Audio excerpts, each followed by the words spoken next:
Silav roj baş hevanno hevîdarim hûn hemû başin. Îro di derbarê pêvajoyê de dixwazim basa hin provokasyonan bikim. Hin randevû hebûn, betal bûn. Yek randeviya merasima çekdanînê yani îmahkirina çekan. Yek jî hevdîtina ku bi Wezîrê Edaletê re hatibû plankirin, ew randevû betal bû. Di derbarê vê de me hin nûçe amadekirina ji we re pêşkêş bikim. Daxuyaniya dawî Dewlet Bahçelî heye. Kamillerin mirna wan 12 eskeran çawa şîrove dike. Dewlet Bahçelî dibêje mirna van eskeran provokasyon e bi şiklekî dixwazin li hember vê pêvajoyê aştî bikar bînin. Ev demekî ye dewleta me dixwaze ber bê aştî ve gavan bavêje li hin alî hene hewl didin çoyxwatê ra bikin, tevlihev bikin, pêşî lê bigirin û mirna eskeran jî di vê çarçovê de dinirxîne bikar neynin meselê wisa dibêje. Hevanno ez hema dest pê bikim ne tenê derbarê pêvajoyê de meselê din jî hene. Min tiştê ku amadekirina ji we re pêşkêş bikim. Ev merasima ku baweyekê zindî hatibû plankirin ya îmhakirina çekan çima betal bû ev merasima bi zindî. Keceke dereqê vê de çi dibêje û di pişt perdê de çi heye? Sedem çi ye? Tişta keceke dibêje çi ye? Rastî çi ye? û gelo ev tenê bi biryara kecekê ye yan du alî ye. Yani Dewleta Tirkiye jî wisa plan kirine ku ev merasim baweyekî vîdeo were parvekirin. Yani pêş de were kirin, paşê li rojnamevanan were belav kirin. Daxuyaniyê di vî werê de ez ê bi were parve bikim. Heyeta İmraliyê plan kiribû bi Wezareta Edaletê re hevdîtin pêk bîne çima betal bû? Mesela Dem Partî dibêje hate teloxkirin. Ji bo tiştekî were teloxkirin divê tarîxa wî diyar bibe. Yani îro hine sibê ye. Saet di 13:30 de hine 14:30 de ye. Ev talok e. Paş ve hatiye xistin. Ama em dibînin ku vê derê randevû betal bîye. Ne tarîxa wî heye ne roja wî heye. Hatibû plankirin hevdîtina di navbera Heyeta İmralî û Dem Partiyê Wezîrê Edaletê Yilmaz Tunç de îro saet di 13 de pêk were 13:30 de bi hinceta zêdebûna bernameyê hate teloxkirin. Endamên Heyeta İmralî Pervîn Buldan Mithat Sancar heftê tîrmehê roja duşemê bi Serokkomarê Tirkiye Recep Tayyip Erdoğan re hevdîtin pêkanê bûn yani doh biryar dabûn ku bi Yilmaz Tunç re jî werin cemhev bi taybetî rê ve bikin ji bo girtiyê nexweş ji zîndanê derkevin. Plan ev bû. Ev plan bi temamî betal bû. Dem Partî bi daxuyaniyekê got ev bername ji ber zêdebûna bernameyê hate teloxkirin. Gava dem û saeta hevdîtina nû were diyarkirin em ê bi were parve bikin. Yani em îxna nabin zêdebûna bernameyê çi em nizanin. Xebatên Dem Partiyê ez bar nakim ji vê girîngtir hebin. Xebatên Wezîrê Edaletê Yilmaz Tunç ez bar nakim ji vê girîngtir hebin. Ew ê çi bike yani? Vê havînê planê wan de çi heye wekî din? Sedem çi ye çima hata teloxkirin? Ez dibêjim Tayyip Erdoğan talîmat dabû wezîrê xwe Yilmaz Tunç ku bi Heyeta Dem Partiyê re hevdîtin pêk bîne lê Tayyip Erdoğan ev talîmata xwe vekişan. Eger Tayyip Erdoğan bixwesta îro ew hevdîtin çêdibû. Sebeb ew e. Ya din jî ev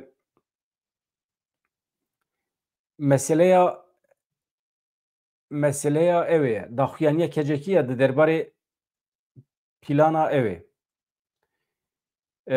Merasima zindî ya îmhakirina çekan. Ji gelek deverên cîhanê rojnamevan hatin xwendin, vexwendin, dawet kirin, li wê derê ne bi rojan e, li hotêlan dimînin. Sedem çi ye? Dewleta Tirkiye di deqa dawî de çima nexwest ev merasim pêk were? Gelo ew aliyê ku provokasyonê pêk tînin di deqa dawî de zextê li hikûmeta Tirkiye kirin, li AKP kirin ji bo ev pêvajo hinek ne ev pêvajo lê ev merasim çê nebe. Em zanin İbrahim Kalın hat Hewlêrê hevdîtina pêkanî balafirgeha Silêmaniyê diviye bû bahata vekirin û zanin qedexe heye li ser Dewleta Tirkiye qedexeya firînê dabû ser balafirgeha Silêmaniyê ev demekî dirêj e û tim sê mehancerê dirêj dikin. Normal diviya bû bi xêra vê pêvajoyê ev qedexe rabiya. İbrahim Kalın hatibû wê dirê diviya bû rabiya. Lê çi bû beriya du rojan Dewleta Tirkiye qedexeya firîna li ser balafirgeha Silêmaniyê sê mehên din jî dirêj kir. Yani ev jî cüreyekî xitmandina pêvajoyî ye. Yeneke baweyekî aktif di nava pêvajoyê de cih digire. Tu firîna balafiran li ser balafirgeha Silêmaniyê yan jî çûyîna balafirgehê çima qedexe dike? Çima destûr nadî ku balafirên derdorê di ser Tirkiye re bifirin biçin Silêmaniyê? Ne tenê balafirên Tirkiye, di ser Tirkiye re tu balafirekî nikare biçe Silêmaniyê. Yani ev dijminî çi ye? Ev dijminî li hember pêvajoyê ye. Em dizanin di nava hikûmeta Tirkiye de jî hin derdor hene dijberê pêvajoyê ne. Yani hevalên Tayyip Erdogan bi xwe dijberê pêvajoyê ne. Di deqa da wî de ji kecekî xwestin ku vê merasimê bawekî zindî çê nekin. Ji çi tirsin? Ji derdorên muxalef yani bahana wan hinceta wan ew e dibêjin em ji derdorê muxalefeta Tirkiye ditirsin. Em ditirsin ku weke meseleya Xaburê dema ku ew koma gerîla hatibû li Xaburê di wan çadırên edaletê de dadgehên çawa bêjin dadgehên mobil saz kiribûn gerîlayên hatibûn wê derê bi formalîte îmze ji wan girtibûn ew serbest berdabûn. Gerîla jî çûbûn ser otopêzan balî 100,000 însanê vê hatibûn pêşwazî kirin. Ev dîmen ne li gorî dewleta Tirkiye bû. Muxalefeta Tirkiye ev dîmen bi salan bikar anî li hember AKP. Dibêje hûn gelekî rû didin terorîstan, hûn çawa dibe wana pêşwazî bikin û bikar anîn. AKP naxwaze dîmenekî bi vî şeklî ji nû ve çê bibe, weke tiyatro pênasê dikin. Tiştên sembolîk dibe em naxwazin ku muxalefet van tiştane li hemberî me bikar bîne. Ji ber vê yekê kecekê jî daxuyaniyekê daye dibêje yani daxuyanî ji alê bîroya enformasyonê ya kecekê ve hatiye parvekirin. Hem di derbarê peyama bi dîmen ya Öcalan de hem jî di derbarê merasima îmhakirina çekan de agahî daye. Pêşî di wê daxuyaniyê de tê beyankirin ku plansaziya merasimê guher ye. Çawa guher ye? Ew ê zindî çênebe. Medyaya cîhanê rojnamevan wê tê de cih negirin. Sedem çi ye? Sedem hem ewlekarî ye û hem jî tirsa dewleta Tirkiye ye. Yani ihtimala provokasyonan e. İdî ew provokasyon çi ne? Hem dikare were bikaranîn ew dîmen û hem jî êriş dikarin çê bibin. Wê demê dewleta Tirkiye dibêje ez berpirserî nagirim ser xwe. Di dawiya dawiyê de biryar hate girtin ku ev merasim bi şiklekî cuda were çêkirin. Bikişînin vîdeoyê û rojekî din wê vîdeoyê nîşanê rojnamegeran bidin. Vîdeo bawekî zindî wê were nîşandan. Lê ew vîdeo belkî hatiye kişandan jî. Mesela dibêje ez pêşî bixwînim dibêje ji ber rewşa ewlehiyê ya guherbar hûrguliyê merasima ku hatibû plankirin li Silêmaniyê pêk were di demekî kin de hat guhertin. Merasim wê wekî ku hatiye plankirin pêk were lêbelê wê zindî neyê weşandin, çapemênî beşdar nebe, ji ber vê yekê em pir xemgînin, em rîca dikin ku ev guherandina lezgîn û keliya dawî şaş neyê fehm kirin, bang li rojnamevanan dike. Wê li nêzîkê ciyê merasimê ekranekî were danîn. Di dawiyê de wê qeydên merasimê li wê derê were nîşandan. Tekane rêya ku em bikaribin bi wê we agahdar bikin ev e. Hûn vexwendiye vê derê ne.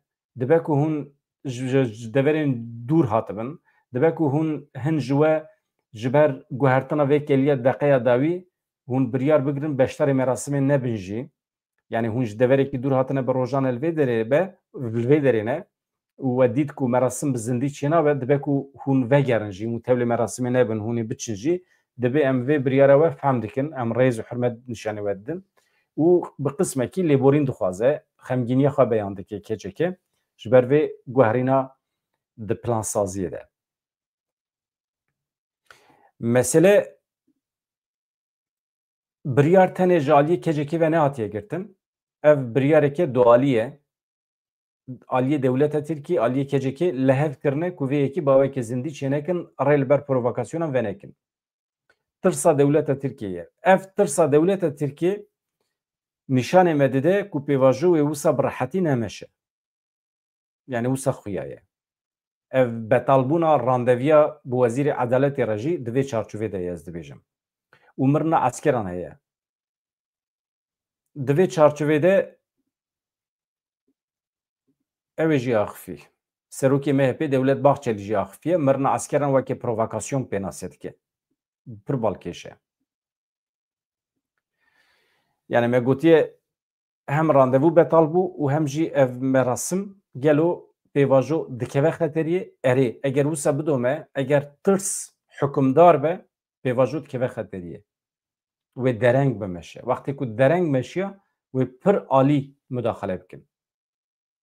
Dewlet Bahçelî dibêje mirina eskeran ya bi gazê provokasyon e, îro axivî. Ez binêrim ka Kurdiye wî heye tune ye, ji ber ku Tirkiye wî heye ama Kurdî hê amade nekirine ne mesele. Yani daxuyaniya wî ji xwe kivşê ye. Bi pir bi kin Kurdî behs dike. Dibêje ev du rojin behsa eskerên me yên kuştî tê kirin, behsa gaza metanê tê kirin. Em qebûl nakin hûn vê mijarê derxin bixin rojevê. Ev provokasyon e li hember vê pêvajoyê. Demekî dirêj e dewleta me amadekariyan dike ji bo bikeve dewrekî aştiyê. Hûn radibin bi van provokasyonan rêlber aştiyê digirin, em vê yekî qebûl nakin û dibe li xwe miqate bin, baldar bin, rêlber tiştekî wisa venekin dibêje Dewlet Bahçelî. Cara yekem e însanek wekî Dewlet Bahçelî meseleya mirina eskeran, kuştina eskeran bi kar nayne. Nake şov, nake li hember Kurdan bi kar nayne. Yani ji bo sorkirina civakê bi kar nayne. Tam berûva jî dibêje sor nekin. Veya tiştekî pêşketina di Dewlet Bahçelî de em di Tayyip Erdogan de nabînin. Dibe ku Tayyip Erdogan doh de ji heyetê re gotibe îjab nake merasim bawekê zindî hûn çê bikin û malzeme bidin destê muxalefetê ku li hember me bikarbîne. Xuya ye wisa ye. Tamam e hat femkirin. Aliyê Dewleta Tirkiyeyê İbrahim Kalın e ew serokê Mîtê ew jî çûbû Başûrê Kurdistanê vegeriya bû Colemêrgê. Tê gotin yek ji kesên ku li dijî pêvajoyê ew e. Ew e jî Hakan Fîdanê jî wana li dijî pêvajoyê. Hakan Fîdan sedî sed nizanim ama İbrahim Kalın li dijî pêvajoyê xuya dike.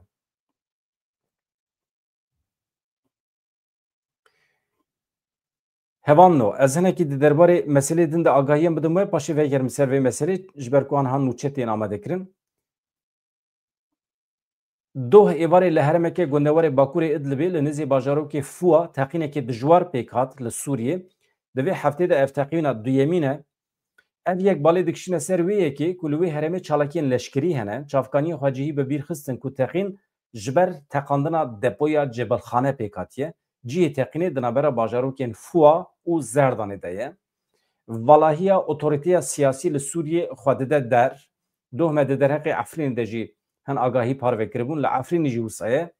Her çend kontrol de destê hikûmeta Şamê de be jî çetên girêdayên Dewleta Tirkiyeyê hê jî li wê derê hikûmdarin li gorî dilê xwe dest datîne ser malên Kurdan. Kurdên ku vedigerin ser mal û milkê xwe jî ew pere dixwazin di berdêla radestkirina malê wan de.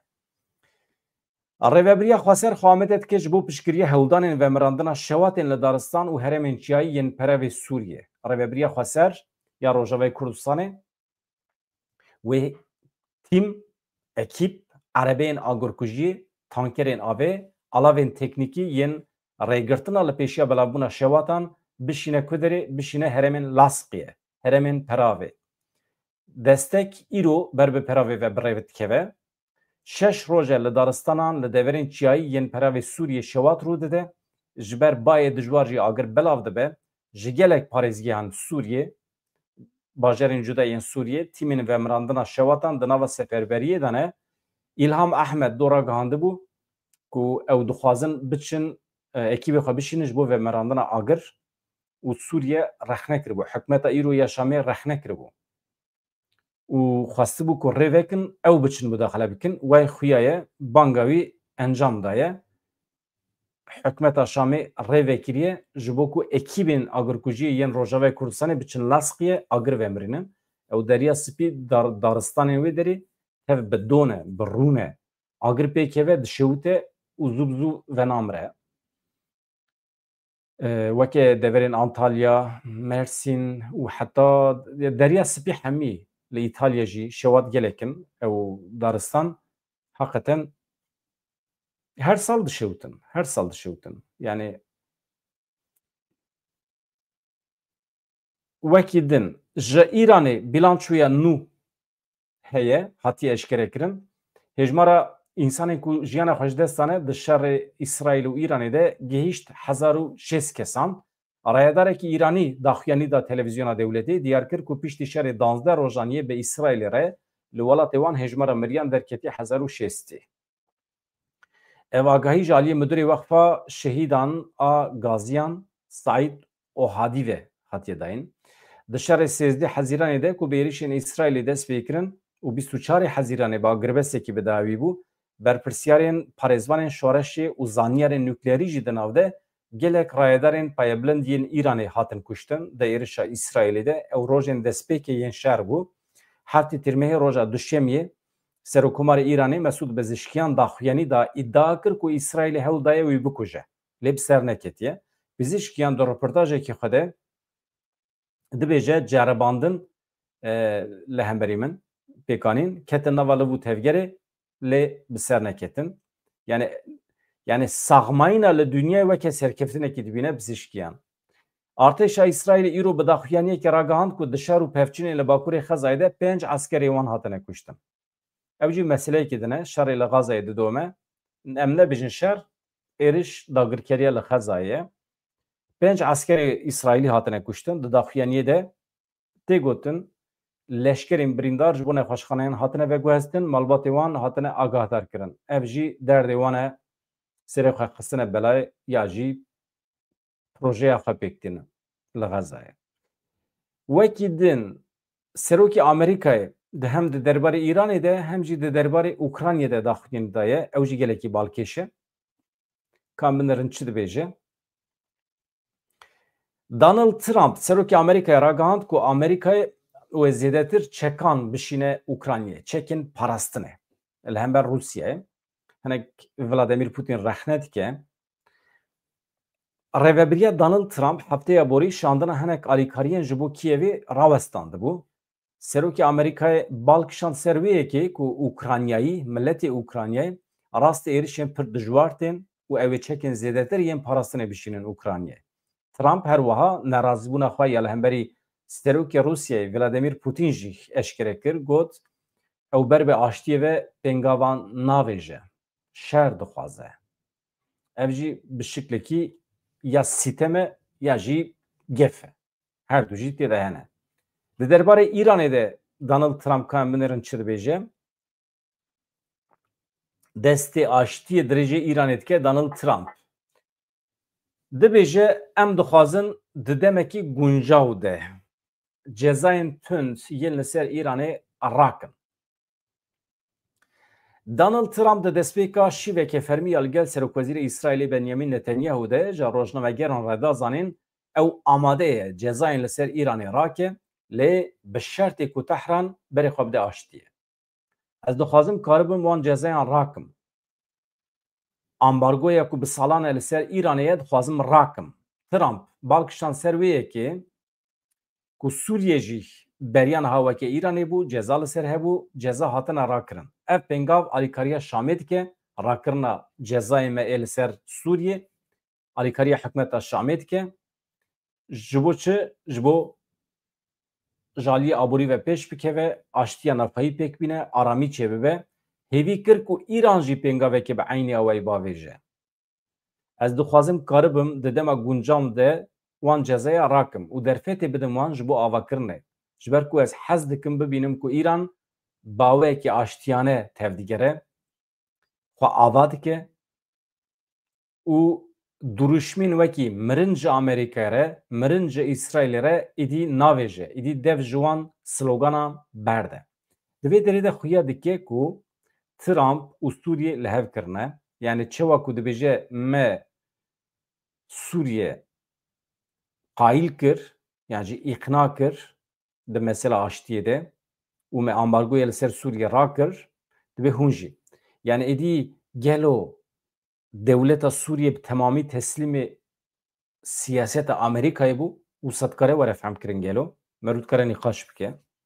Gelo tişta ku Amerîkayê ji Heteşê hêvî dikir bi temamî bi dest xist, lewma Heteşê ji lîsteya terorîst derxist, lewma ambargo ji ser rakir û aynî tiştî dixwaze li Îranê jî bike. Yani bi şiklekî dixwaze siyaseta Îranê teslîm bigire.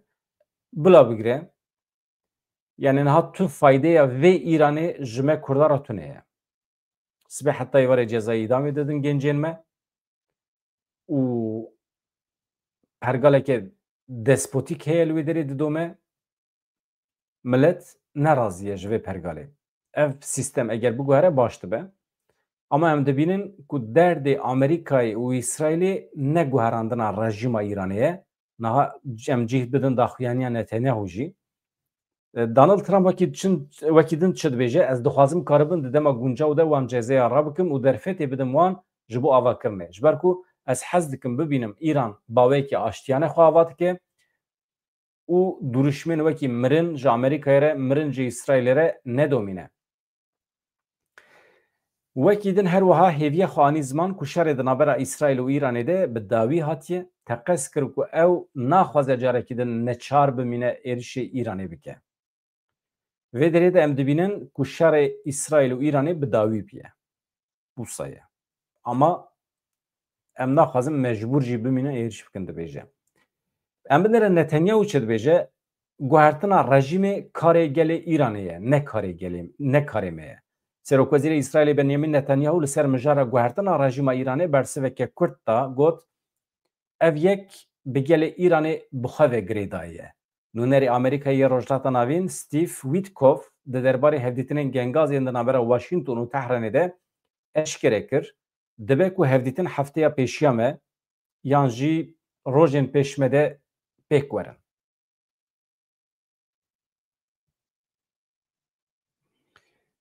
Eger hevdîtinê di navbera Îran û Amerîkayê de pêk werin û dikarin êdî fehm bikin ku şer bi temamî bi dawî bîye. Pizîşkiyan Serokkomarê Îranê Trump şiyar kir. Di hevdîtineke li gel pêşkeşkarê Amerîkî Carson de diyar kir ku ew bawer dike Tehran dikare bi rêya guftûgûyê pirsgirêkên xwe yên li gel Amerîkayê çareser bike. Lê avakirina baweriyê piştî êrişên Amerîka û İsraîlê zehmet bûye. Got ez bawerim em dikarin bi hêsanî bi rêya danûstandinê, bi rêya diyalogê nakokî pirsgirêkên xwe yên li gel Amerîkayê çareser bikin. Pizîşkiyan Serokkomarê Îranê bang li Trump kir nekeve nava şerekî ku Netanyahu wî ber bê wî dixe navê. Serok Trump dikare heremê ber bê aştiyê ve bibe. Dikare paşarojekê geştir ava bike. Dikare ji bo İsraîlê sînorekî dayîne. Yan jî ew ê bikeve çalekî. Gefê binêrin. Amerîka ya wisa dike ya jî ew ê bikeve çalekî. Çalekî bê binî. Lewma hilbijartina rê li ser milê Serokê Amerîkayê Donald Trump e. Yani dibe tu bi xwe hilbijêre. Ya tu yê pêşî li İsraîlê bigirî sînorekî dayînî, yan tu dawa aştiyê bikî, yan jî tu yê bikevî çalekî bê binî.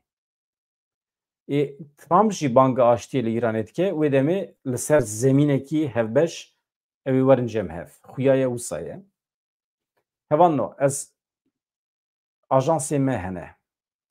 Hin çavkaniyê me yê nûçiyan hene. Em li wan binêrin, min hûn ji bîr nekirine, heval dibêjin ji kerema xwe re bibin abone, gelekî mühîm e. Di vê meha dawî de hêjmara aboneyê me zêde bûn, baş e. Ez dixwazim hûn bidomînin. Ev kanala me bila hinek zêde bibe, mezin bibe, ji kerema xwe re gelekî mühîm e. Rê bidin me ku em dengê xwe bigînin milyonan. Name dest pê kirî em rojê du caran weşanê dikin, hem nîvroyê û hem jî êvarê. canan şevê saet nehade jî ji ber ku di navbera 19 heta 21 li gorî saeta Ewropayê hin hevalê me din weşanê dikin. Ez naxwazim weşana wan jî xirab bikim saetê wanan û ême ya beriya hefta ya saet 21 şûn ve em weşanê dikin. Ev plansaziya me ye. Hebanno. Yani ez dibêjim pêvajo vê gavê di xeteriyê de ye û wê tim zîgzag çê bibin. Wê tim zîgzag çê bibin. Çi ye?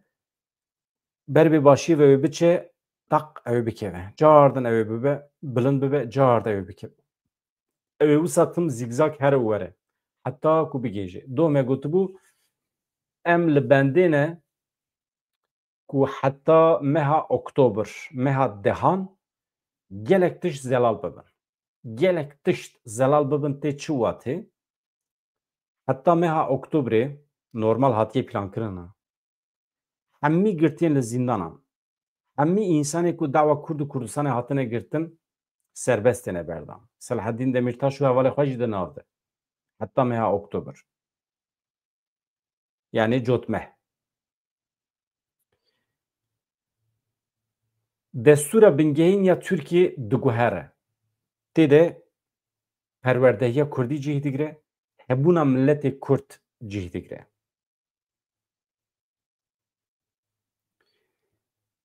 Tayyip Erdoğan, hikûmeta AKP ew ê vê bikin firsend menfaetê xwe di destûra bingehîn de bi cih bikin, ew problemekî dine. CHP bi vê mağduriyeta xwe ya operasyonan gelo ew ê tevlî guherandina destûra bingehîn bibe bawer nakim. Ji ber ku aniha bi operasyonekî mezin re rûbirû maye mücadele dike, ji Dem Partiyê hêvî dike, ew jî piştgirî bide wan û qet nebe vê pêvajoyê hinekî bide seknandin, zextekî bide ser AKP ji Dem Partiyê dixwaze.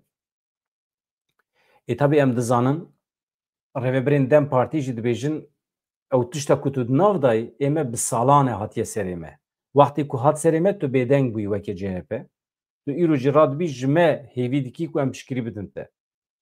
Helbekî pêvajoyê aştiyê wextê ku pêş keve ev operasyonên li ser te wê bi dawî bibin.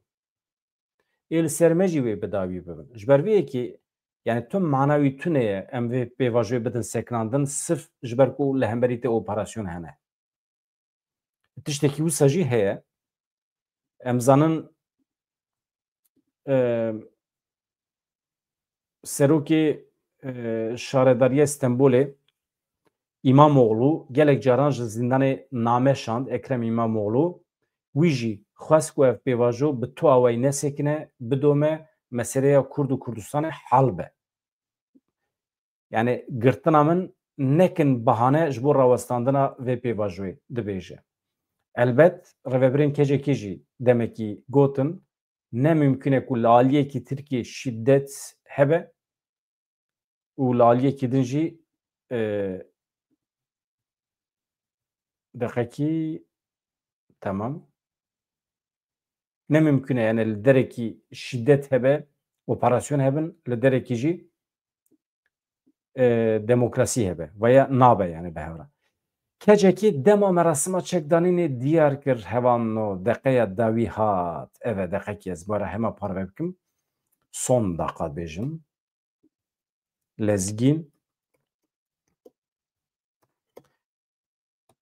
Lezgîn kecekî dema merasima çekdanînê diyar kir ka min êrin kengê. Ka ez vê sor kim.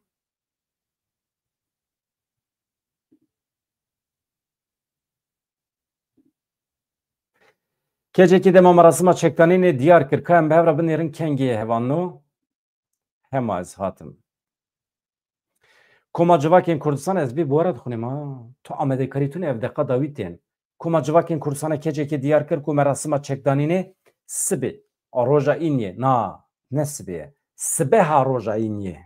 Yani 11 tîrmehê li navçeya Raperînê wê pêk were. Di siyê Hezîranê de eri mecid ve deri du YouTube de cara yekem me beyan kir bû ku PKK wê di navbera neh û danzdî tîrmehê de merasimê li dar bixe xuya ye ev pêşbîniyê me jî derketin holê îro dibêje çavkaniyekî ji Partiya Demê ragihand ku roja îniyê yanzdî tîrmehê merasima çekdanînê pêk were. Ez pêşî bixwînim ka tiştê xeter tê de hene tune ne ez her tiştî na temam e. Yani merasim beriya Nîvroyê yanzdê tîrmehê li Silêmaniyê pêk tê li herêma Raperînê. Wekî agahî ev e. Xweş e ne em binêrin roja îniyê beriya Nîvroyê.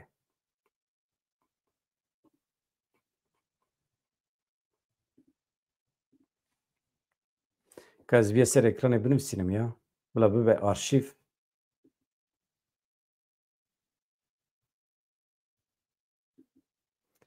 Hevando yanzdê tîrmeh bûne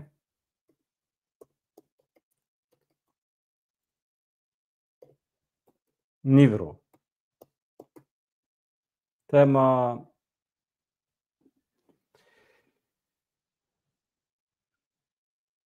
Bi vî awayî ev mesele jî êdî hal bû, êdî em li bendê ne, her tişt zelal e.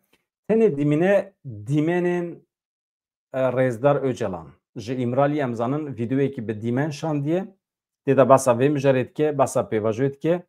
Ev vê jî bêjim dîmenên vîdeoyê neh deqe ne. Eger ji neh deqa kêmtir hatibe tê wê manî ku birîne. Wisa agahiyekê heye. Ew ê ya îro ya sibê were parvêkirin. Ev hemî girêdayê ew ê ne.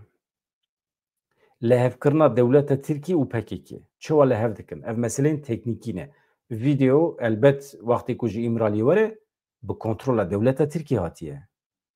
Yani qirar dane. Çend deqeye, çawa ye, çawa montaj çêbiye, li derdora Rêzdar Öcalan kî hene, hevalê wî li İmralî hene. Ev hemî kifş bûne, diyar bûne.